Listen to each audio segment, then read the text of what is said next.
Vande Bharat express. इस गाड़ी का डिब्बों की स्थिति इस प्रकार है। चेयर कार से ನೀವು ಸಾವಿರ ವಿಡಿಯೋ ಒಂದೇ ಭಾರತದ ನೋಡಿರ್ಬೋದು, ಆದರೆ ನನಗನ್ಸುತ್ತೆ ಈ ಎಕ್ಸ್ಪೀರಿಯನ್ಸ್ ನಾನು ಮಾಡಿರೋ ಅಂಥದ್ದಂತೂ ಭಾಳ ಚೆನ್ನಾಗಿತ್ತು.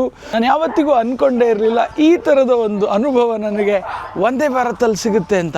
ಮಂಗಳೂರಿಂದ ಹೊರಟಂಥ ವಂದೇ ಭಾರತ್ ಸರಿಯಾದ 9:50 ಸಮಯಕ್ಕೆ ಉಡುಪಿಗೆ ಬಂದು ನಿಂತಿದೆ. ಈ ಉಡುಪಿಯ ನಂತರ ಇದು ನಿಲ್ಲಿಸುವಂಥದ್ದು ನೇರವಾಗಿ ಕಾರವಾರದಲ್ಲಿ. ಅಲ್ಲಿಯವರೆಗೆ ಬೇರೆಲ್ಲೂ ಸ್ಟಾಪ್ ಕೊಡದೇ ಇರುವಂಥ ಈ ರೈಲಲ್ಲಿ ನಾವು ಹೋಗಬೇಕು ಅಂತ ಭಾಳ ದೊಡ್ಡ ಆಸೆ ಇತ್ತು. ಬನ್ನಿ ಒಳಗಡೆ ಹೋಗೋಣ. ಹೋಗ್ತಾ ಇರುವಾಗಲೇ ಬಹಳ ಚೆನ್ನಾಗಿರುವಂಥ ಒಂದು ಎಕ್ಸ್ಪೀರಿಯನ್ಸ್. ಆಟೋಮ್ಯಾಟಿಕ್ಕಾಗಿ ಕ್ಲೋಸ್ ಆಗುವ, ಓಪನ್ ಆಗುವಂಥ ಡೋರ್ಗಳು ಮತ್ತು ಕಂಪ್ಲೀಟ್ಲಿ ಏರ್ ಕಂಡೀಷನ್ಡ್ ಆಗಿರುವಂತಹ ಕೋಚ್ಗಳು ಇಲ್ಲಿ ಲಭ್ಯ ಇದೆ. ನಾವು ಕೂತು ಕೂಡಲೇ ಟ್ರೈನ್ ಹೊರಡ್ತಾ ನನಗಂತೂ ಖುಷಿ ಏನಾಯಿತು ಅಂತ ಹೇಳಿದರೆ, ವಿಂಡೋ ಸೀಟ್ ನನ್ನದಾಗಿತ್ತು. ಆ ವಿಂಡೋ ಸೀಟ್ನಲ್ಲಿ ಕೂತ್ಕೊಂಡು ಈ ಎಲ್ಲ ಜರ್ನಿಯನ್ನು ಕವರ್ ಅಂತೂ ಮಾಡೇ ಮಾಡ್ತೇನೆ.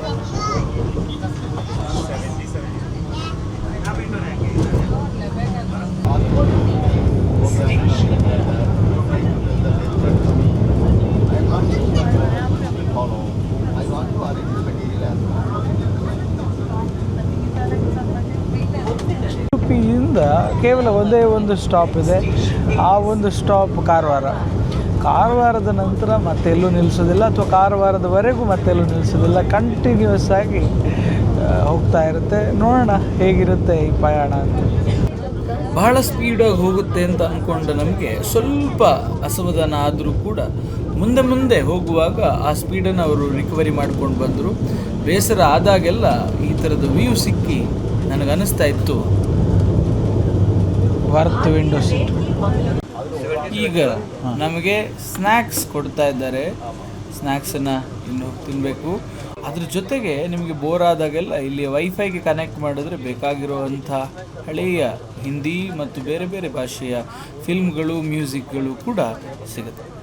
ಬನ್ನಿ ನೋಡೋಣ ಸ್ನ್ಯಾಕ್ಸಲ್ಲಿ ಏನೇನೆಲ್ಲ ಇದೆ ಅಂತ. ಕ್ಯಾರಮಲೈಸ್ಡ್ ಪಾಪ್ಕಾರ್ನ್ ಇದೆ, ಆಲೂ ಬೋಂಡ ಇದೆ. ಅದ್ರ ಜೊತೆಗೆ ನಮಗೆ ಇಲ್ಲಿ ಖಾರ ಕೂಡ ಕೊಟ್ಟಿದ್ದಾರೆ. ಪ್ರೀಮಿಯಂ ಕಾಫಿ ಭಾಳ ಚೆನ್ನಾಗಿರುತ್ತೆ ಅಂತ ನಾನು ಎಕ್ಸ್ಪೆಕ್ಟ್ ಮಾಡ್ತಾ ಇದ್ದೇನೆ. ಅದನ್ನು ಅಲ್ಲಾಡ್ಸೋದಕ್ಕೆ ಒಂದು ಕಡ್ಡಿನೂ ಕೊಟ್ಟಿದ್ದಾರೆ, ಎಳ್ಳುಂಡೆ ಕೊಟ್ಟಿದ್ದಾರೆ, ಆಲೂ ಬೋಂಡ ಕೊಟ್ಟಿದ್ದಾರೆ. ಲೆಟೆಸ್ಟ್ ಟ್ರೈ ಆಲೂ ಬೋಂಡ. ಡೀಸೆಂಟ್.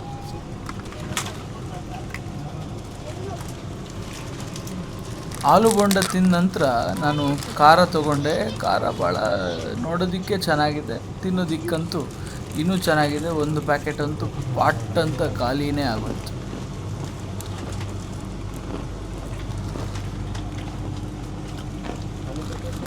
ಸ್ಪೆಷಲ್ ಆಗಿರುವಂಥ ಎಳ್ಳುಂಡೆ ಕೊಟ್ಟಿದ್ದಾರೆ.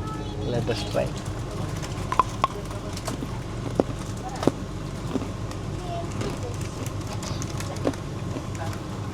ಇದಾದ ನಂತರ ರಿಯಲ್ನ ಆ್ಯಪಲ್ ಜ್ಯೂಸ್ ಇತ್ತು, ಅದನ್ನು ಕುಡಿದೆ. ಅದು ಕೂಡ ಹಾಗೆ ಇರುತ್ತೆ, ಚೆನ್ನಾಗಿದೆ. ಗುಡ್.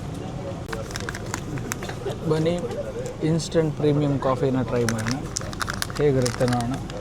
ಒಂದು ಮಗ್ನಲ್ಲಿ ಹಾಲು ಅಂತ ಹೇಳೋ ಹಾಗೆ ಇಲ್ಲಿ ಬಿಸಿನೀರು ಕೊಟ್ಟಿದ್ದರು. ಆ ಬಿಸಿನೀರಿಗೆ ಪುಡಿ ಹಾಕ್ಕೊಂಡು ಚೆನ್ನಾಗಿ ಮಿಕ್ಸ್ ಮಾಡಿದ್ರೆ ನಮಗೆ ಬೇಕಾಗಿರೋ ಚೆನ್ನಾಗಿರೋ coffee ready. Good, too good. I am really enjoying this coffee. But still ನನಗೇನು ಅನಿಸುತ್ತೆ ಅಂದರೆ, ಈ ಕಾಫಿಯಲ್ಲಿ ಒಂದು ರೆಗ್ಯುಲರ್ ನಾರ್ಮಲ್ ಟ್ರೈನಲ್ಲಿ ಕೊಡ್ತಾರಲ್ಲ, ಆ coffee is next level. But I am enjoying this. One of the best. ಸ್ವಲ್ಪ ಸ್ವೀಟ್ ಇದೆ ಆಬ್ವಿಯಸ್ಲಿ. ಕ್ಯಾರಮಲೈಸ್ಡ್ ಪಾಪ್ಕಾರ್ನ್, ಕ್ಯಾರಮಲ್ ಪಾಪ್ಕಾರ್ನ್ ಭಾಳ ಚೆನ್ನಾಗಿದೆ. ನಾನು ಯಾಕೆ ನಗಾಡ್ತಾ ಇದ್ದೀನಿ ಅಂತ ಹೇಳಿದರೆ, ನಮಗೆಲ್ಲ ಸ್ನ್ಯಾಕ್ಸ್ ತೊಗೊಂಬಂದರು. ಸ್ನ್ಯಾಕ್ಸ್ ತೊಗೊಂಬರ್ಬೇಕಾದ್ರೆ ಒಬ್ಬರು ಈ ಚಾಕ್ಲೇಟ್ ತೊಗೊಂಬಂದರು. ನಾವೆಲ್ಲ ಈ ಚಾಕ್ಲೇಟು ಫ್ರೀ ಅಂತ ಹೇಳಿ ಕೊಡಿ ಅಂತ ಕೇಳಿದ್ರೆ 70 ರೂಪಾಯಿ ಕೊಡಿ ಅಂತ.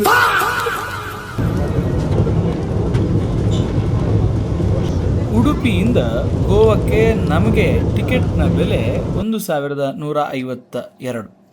ಈ 1152ರಲ್ಲಿ ಅಂದಾಜು 300 ರೂಪಾಯಿ ಕ್ಯಾಟ್ರಿಂಗಿಗೆ ಹೋಗುತ್ತೆ.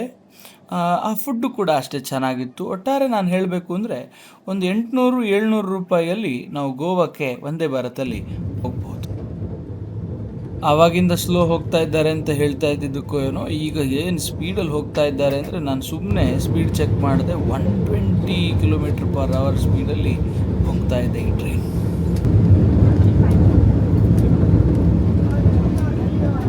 ಈ ಥರದ ಇನ್ನಷ್ಟು ಬೆಟರ್ ವ್ಯೂಸ್ಗೋಸ್ಕರ ನಾವು ನಮ್ಮ ಸೀಟನ್ನು ಬಿಟ್ಟು ಆಚೆ ಈಚೆ ಹೋಗೋಣ ಅಂತ ಹೊರಟಿದ್ದೇವೆ. ಹೋಗ್ತಾ ಬೇರೆ ಬೇರೆ ಕೋಚ್ಗಳನ್ನು ಚೆಕ್ ಮಾಡ್ತಾ ಹೋದಾಗ ನನಗೇನು ಅನ್ನಿಸ್ತು ಅಂತ ಹೇಳಿದರೆ, ಆಲ್ಮೋಸ್ಟ್ 3/4ಕ್ಕಿಂತ ಜಾಸ್ತಿ ಸೀಟ್ಗಳು ವಂದೇ ಭಾರತದಲ್ಲಿ ಖಾಲಿಯೇ ಇತ್ತು. ಅಂದರೆ ಜನರು ಇವತ್ತಿಗೂ ಕೂಡ ವಂದೇ ಭಾರತನ ಪ್ರಿಫರ್ ಮಾಡ್ತಾ ಇಲ್ಲ. ಜನರು ನಾರ್ಮಲ್ ಟ್ರೈನ್ಗಳಲ್ಲಿ, ಬಸ್ಗಳಲ್ಲೇ ಟ್ರಾವೆಲ್ ಮಾಡ್ತಾ ಇದ್ದಾರೆ. ಬನ್ನಿ, ನಿಮಗೆ ಇಲ್ಲಿಯ ಟಾಯ್ಲೆಟನ್ನು ತೋರಿಸ್ತೇನೆ. ಎಷ್ಟು ನೀಟಾಗಿ, ಎಷ್ಟು ಕ್ಲೀನಾಗಿದೆ. ಒಂದು ನಾರ್ಮಲ್ ಟ್ರೈನ್ ಆಗಿಲ್ಲ, ಭಾಳ ಹೈಜೀನಾಗಿ ಹೈಟೆಕ್ ಆಗಿರುವಂಥ ಟಾಯ್ಲೆಟ್ ಫೆಸಿಲಿಟಿಯನ್ನು ಕೂಡ ಈ ಟ್ರೈನಲ್ಲಿ ಕೊಟ್ಟಿದ್ದಾರೆ ಅನ್ನೋಂಥದ್ದು ಖುಷಿಯ ವಿಚಾರ. ಅಂದಹಾಗೆ ನಾನೇನು ಹೇಳಲಿಕ್ಕೆ ಹೊರಟಿದ್ದೇನೆ ಅಂತ ಹೇಳಿದರೆ, ಎಲ್ಲಿಯವರೆಗೆ ನಾವು ಇಂಥ ಒಳ್ಳೊಳ್ಳೆ ಟ್ರೈನ್ಗಳನ್ನು ಬಳಸೋದಿಲ್ವೋ ಆವಾಗ ಈ ಭಾಗಕ್ಕೆ ಆ ಥರದ ಟ್ರೈನ್ಗಳು ಬರದೇ ಇರ್ಬೋದು ಅಂತ ನನಗೆ ಅನ್ನಿಸ್ತು. ಈ ಥರದ್ದು ಒಂದು ಚೆನ್ನಾಗಿರುವ ವ್ಯೂವನ್ನು ನೋಡಿಕೊಂಡು ಟ್ರಾವೆಲ್ ಮಾಡುವಂಥದ್ದು the best experience is what I feel. ಹಾಗಾಗಿ ನೀವು ಯಾವತ್ತಾದರೂ ಫ್ರೀಯಾಗಿ ಎಂಜಾಯ್ ಮಾಡಬೇಕು, ನಿಮ್ಮ ವೀಕೆಂಡನ್ನು ಎಂಜಾಯ್ ಮಾಡಬೇಕು ಅಂತಿದ್ರೆ Vande Bharat must go is what I feel. ನೋಡಿ,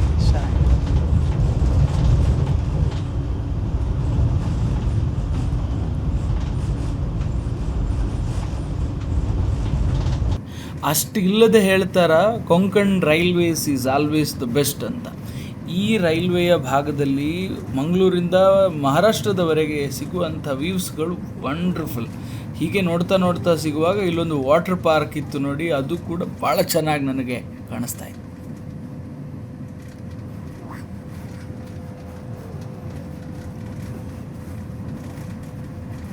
ವಂದೇ ಭಾರತದಲ್ಲಿ ಒಂದು ಸಲ ಆದರೂ ನಾವು ಹೋಗಬೇಕು ಅಂತ ನನಗನ್ಸುತ್ತೆ.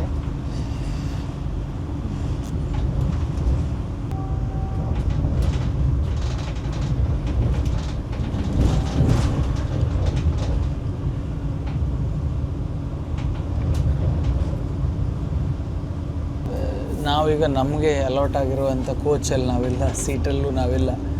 ಹೊರಗಡೆ ಒಂಚೂರು ವೀಡಿಯೋ ಮಾಡೋಣ ಅಂತ ಬಂದಿದ್ದೇವೆ. ಬ್ಯಾಗನ್ನೆಲ್ಲ ಅಲ್ಲೇ ಬಿಟ್ಟು ಬಂದಿದ್ದೇವೆ. ಐ ಮೀನ್ CC ಕ್ಯಾಮ್ರಾ ಇರೋದ್ರಿಂದ ಸ್ವಲ್ಪ ಸೇಫ್ ಇದೆ ಅಂತ ನಾವು ಅಂದ್ಕೊಂಡು ಬಂದಿದ್ದೇವೆ. ನೇರವಾಗಿ ಲೋಕೋ ಪೈಲಟ್ಗಳ ಕ್ಯಾಬಿನಿಗೆ ಬಂದಿದ್ದೇವೆ. ಆ ಕ್ಯಾಬಿನ್ನ ಹಿಂದೆ ಇರುವಂಥ ಡೋರ್ನಲ್ಲಿ ನಾವು ನೋಡ್ತಾ ಇದ್ದೇವೆ ಹೇಗೆ ಈ ಇಬ್ಬರು ಲೋಕೋ ಪೈಲಟ್ಗಳು ಈ ಟ್ರೈನನ್ನು, ಏನು ಇಡೀ ದೇಶ ಈ ಟ್ರೈನ್ನ ಬಗ್ಗೆ ಮಾತಾಡುತ್ತೆ, ಈ ಟ್ರೈನನ್ನು ಭಾಳ ಸ್ಮೂತಾಗಿ, ಬಹಳ ಕೇರ್ಫುಲ್ಲಾಗಿ ಹೇಗೆ ತೊಗೊಂಡು ಹೋಗ್ತಾರೆ ಅಂತ ನಾವು ನೋಡ್ತಾ ಇದ್ದೇವೆ. ಒಂದು ಟನಲ್ ಕೂಡ ಸಿಕ್ತು. ಆ ಟನಲ್ನ ಒಳಗಡೆ ಅವ್ರಿಗೆ ಹೇಗೆ ಕಾಣುತ್ತೆ, ಆದರೆ ನಮಗೆ ಹೇಗೆ ಕಾಣುತ್ತೆ, ಎಷ್ಟು ಚೆನ್ನಾಗಿದೆ ನೋಡಿ ಈ ಸೀನ್ಗಳು. ಒಂದಾದ ನಂತರ ಒಂದು ಟನಲ್ಗಳು ಬರ್ತಾ ಇರ್ತದೆ. ಆ ಟನಲ್ಗಳ ಮೂಲಕ ಪಾಸ್ ಆಗುವಂಥದ್ದೇ ಟ್ರೈನ್ನಲ್ಲಿ ನಿಜವಾಗಿರ್ತಕ್ಕಂಥ ಮಜಾ ಅಂತ ಹೇಳಿದರೆ ತಪ್ಪಾಗೋದಿಲ್ಲ. ಅಣ್ಣ ಇಷ್ಟು ಫಾಸ್ಟಾಗಿ ಯಾಕೆ ಕೆಲಸ ಮಾಡ್ತಾ ಇದ್ದಾರೆ ಅಂತ ಹೇಳಿದರೆ, ಕಾರವಾರ ಹತ್ತಿರ ಆಗಿದೆ, ನಮಗೆ ಬೇಕಾಗಿರುವ ಫುಡ್ಡೆಲ್ಲ ರೆಡಿ ಇದೆ, ಬಿಸಿಯಾಗಿರಲಿ ಅಂತ ಇಲ್ಲಿಟ್ಟಿದ್ದಾರೆ. ಇನ್ನೇನು ಸ್ವಲ್ಪ ಹೊತ್ತಲ್ಲಿ ನಮಗೆ ಫುಡ್ಡನ್ನು ಕೊಡುತ್ತಾರೆ. ಪರಿಸ್ಥಿತಿ ಎಷ್ಟು ಹಾಳಿದೆ ಅಂತ ಹೇಳಿದರೆ, ಬೇರೆ ಟ್ರೈನಲ್ಲಿರುವಾಗ ಯೂಶ್ವಲಿ ವಂದೇ ಭಾರತಕ್ಕೆ ನಿಲ್ಲಿಸಿದ್ರೆ ನಾವಿವತ್ತು ವಂದೇ ಭಾರತಲ್ಲಿದ್ದೇವೆ. ವಂದೇ ಭಾರತೇ ಬೇರೆ ಟ್ರೈನಿಗೆ ಕಾಯ್ತಾ ಇದ್ದೆ. ಏನಾಗುತ್ತೋ ಏನೋ, ಬೇಗ ಟೈಮ್ಗೆ ಹೋಗುತ್ತೋ ಇಲ್ವೋ, ಲೆಟ್ ಅಸ್ ಸಿ. ಈ ಥರ ಎಲ್ಲ ಆದರೆ ಹಂಗಾಗುತ್ತಾ ಅಂತ ಬೇಜಾರಲ್ಲಿರುವಾಗ ಸ್ವಲ್ಪ ಖುಷಿಯಾಗೋ ಕೆಲಸ ಮಾಡಿದ್ದಾರೆ. ಟೈಮ್ ಪಾಸ್ ಮಾಡೋಣ ಅಂತ ಯೋಚನೆ ಮಾಡೋರಿಗೆ ಹೊಟ್ಟೆ ತುಂಬ ಊಟ ಮಾಡೋದಕ್ಕೆ ಊಟ ಕೊಟ್ಟಿದ್ದಾರೆ. ದಾಲ್ ಇದೆ ಇದರಲ್ಲಿ, ಹೇಗಿರುತ್ತೆ ಅಂತ ಗೊತ್ತಿಲ್ಲ. ದಾಲ್ ಇದೆ, ರೈಸ್ ಐಟಮ್ ಇದೆ, ಇದು ಪನ್ನೀರ್ ಇದರಲ್ಲಿ ಚಪಾತಿ ರೋಟಿ ಇದೆ.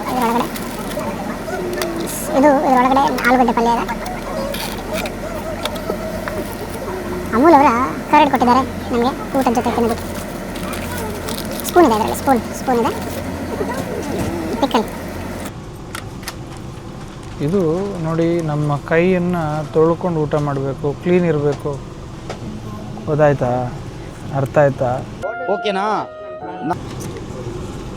ಚೆನ್ನಾಗಿರೋ ಒಂದು ಸ್ಪೂನ್ ಇದೆ, ಫೋರ್ಕ್ ಇದೆ, ಕಟ್ ಮಾಡೋದಕ್ಕೆ ನೈಫ್ ಕೂಡ ಕೊಟ್ಟಿದ್ದಾರೆ. Too good. ಅದ್ರ ಜೊತೆಗೆ ಟಿಶ್ಯೂ ಇದೆ. ಮನೆಯ ರೀತಿಯ ಫುಡ್ಡನ್ನು ಎಕ್ಸ್ಪೆಕ್ಟ್ ಮಾಡಿಕೊಂಡು ಬಂದವರಿಗೆ ಖಂಡಿತವಾಗಲೂ ಅಷ್ಟು ಕ್ವಾಲಿಟಿ ಸಿಗಲಿಕ್ಕಿಲ್ಲ. ಆದರೆ ಒಂದು ರೈಲ್ನಲ್ಲಿ ಯಾರೆಲ್ಲ ಎಷ್ಟು ದಿನ ಊಟವನ್ನು ಮಾಡಿದ್ದಾರೆ ಅವ್ರಿಗೆ ಗೊತ್ತಿರುತ್ತೆ ಆ ರೈಲ್ವೆಯ ಊಟ ಹೇಗಿರುತ್ತೆ ಅಂತ. ಆದರೆ ಅದಕ್ಕೆ ಕಂಪೇರ್ ಮಾಡಿದ್ರೆ ಬಹಳ ಬೆಟರ್ ಇದೆ. ಪನ್ನೀರ್ ಬಟರ್ ಮಸಾಲ ಇರ್ಬೋದು, ದಾಲ್ ಇರ್ಬೋದು, ಬಹಳ ಒಳ್ಳೆಯ ಕ್ವಾಲಿಟಿಯನ್ನು ಕೊಡ್ತಾಯಿತ್ತು. ಅದೇ ರೀತಿಯಾದಂಥ ಟೇಸ್ಟನ್ನು ಕೊಡ್ತಾಯಿತ್ತು. ಪನ್ನೀರ್ ಬಟರ್ ಮಸಾಲದಲ್ಲಿ ಬೇಕಾದಷ್ಟು ಪನ್ನೀರ್ ಕೂಡ ಇತ್ತು.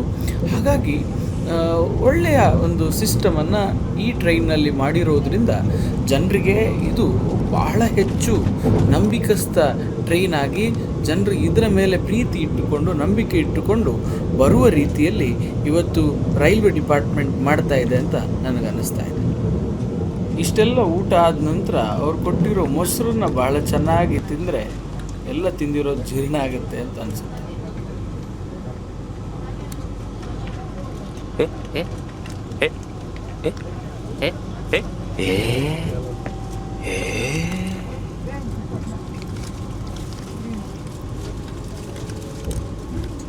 ಕರ್ನಾಟಕದ ಹೆಮ್ಮೆ ನಂದಿನಿಗೆ ಯಾವತ್ತಿಗೂ ಟಕ್ಕರ್ ಕೊಡುವಂಥ ಈ ಅಮೂಲ್ ಎಷ್ಟಿದ್ರೂ ಕೂಡ ನಂದಿನಿಯ ಲೆವೆಲಿಗೆ ಕೊಡಲಿಕ್ಕೆ ಸಾಧ್ಯ ಇಲ್ಲ. ಆದರೂ ಕೂಡ ಈ ರೈಲ್ವೆಯಲ್ಲಿ ಮ್ಯಾನೇಜಬಲ್ ಆಗಿರುವಂಥ ಕರ್ಡನ್ನು ಕೊಟ್ಟರು. ನಾನು ಸ್ವಲ್ಪ ಹೊತ್ತು ಅಲ್ಲೇ ಆರಾಮಾಗಿ ಫೋನ್ ಯೂಸ್ ಮಾಡಿಕೊಂಡು ಮಲ್ಕೊಂಡೆ, ಸೀನರಿಯನ್ನು ಎಂಜಾಯ್ ಮಾಡ್ತಾ ಹಾಗೆ ಟೈಮ್ ಸ್ಪೆಂಡ್ ಮಾಡ್ತಾ ಇದ್ದೆ. ಅಷ್ಟೊತ್ತಿಗಾಗುವಾಗ ಬಂತು ನೋಡಿ ನನ್ನ ಫೇವ್ರೆಟ್ ಐಸ್ ಕ್ರೀಮ್. ಈ ಐಸ್ ಕ್ರೀಮ್ ಸ್ವಲ್ಪ ಆಸೆ ಇಟ್ಕೊಂಡು ನಾನು ತಿಂದೆ, ಆದರೆ ಪರವಾಗಿಲ್ಲ. ಹೀಗೆ ಮತ್ತೆ ಸ್ವಲ್ಪ ಟೈಮ್ ಸ್ಪೆಂಡ್ ಮಾಡಿದ್ವಿ. ಸ್ವಲ್ಪ ಲೇಟ್ ಆಗಿದ್ದರಿಂದ ಸ್ವಲ್ಪ ಫಾಸ್ಟಾಗಿ ಹೋದರು ಅಂತ ನನಗನ್ಸುತ್ತೆ.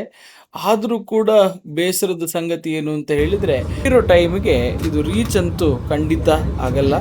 ಅದ್ರ ಬಗ್ಗೆ ಯಾಕೆ ಚಿಂತೆ ಮಾಡೋದು, ಇಷ್ಟು ಚೆನ್ನಾಗಿರುವಂಥ ಸೀನರಿ ಇದೆ. ನೀವು ನಂಬ್ತಿರೋ ಇಲ್ವೋ ಗೊತ್ತಿಲ್ಲ, ಆ ಕಡೆಯಿಂದ ಸ್ವಲ್ಪದ ಮಟ್ಟಿಗೆ ಸಮುದ್ರವೂ ಕೂಡ ಕಂಡ ಹಾಗೆ ನಮಗಾಗುತ್ತೆ ಈ ವಿಂಡೋ ಸೀಟಲ್ಲಿ ಕೂತ್ಕೊಂಡ್ರೆ. ಇದೇ ಒಂದು ಭಾಳ ಸಂತೋಷ. ಕೊಂಕಣ್ ರೈಲ್ವೇಸಲ್ಲಿ ನಾವು ಕೂತಾಗ ಈ ಥರದ ಸೀನರಿಗಳಿಗಂತೂ ಯಾವುದೇ ಕೊರತೆ ಇಲ್ಲ ಅಂತ ನಾನು ಖಂಡಿತವಾಗ್ಲೂ ಹೇಳ್ಬೋದು. ಹೀಗೆ ಚೆಕ್ ಮಾಡುವಾಗ ನನ್ನ ಮೊನ್ನೆಯ ವಿಡಿಯೋ 5,000 ದಾಟ್ತಾ ಇತ್ತು.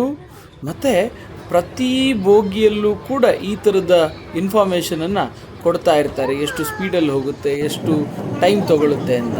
ಕೊನೆಗೂ ತಡ ಆದರೂ ಪರವಾಗಿಲ್ಲ, ಮಡ್ಗಾವ್ನ ನಾವು ಎಂಟ್ರಿ ಮಾಡಿದ್ದೇವೆ. ಮಡ್ಗಾವ್ ಸ್ಟೇಷನಲ್ಲಿದ್ದೇವೆ. ಫೈನಲಿ ನಮ್ಮ ಟ್ರೈನ್ ಮಡ್ಗಾವ್ ಜಂಕ್ಷನಲ್ಲಿದೆ. ಕೆಲವರಂತೂ ಎಲ್ರಿಗಿಂತ ಮೊದಲು ಇಳಿಬೇಕು ಅಂತ ಹೊರಟಿದ್ದಾರೆ.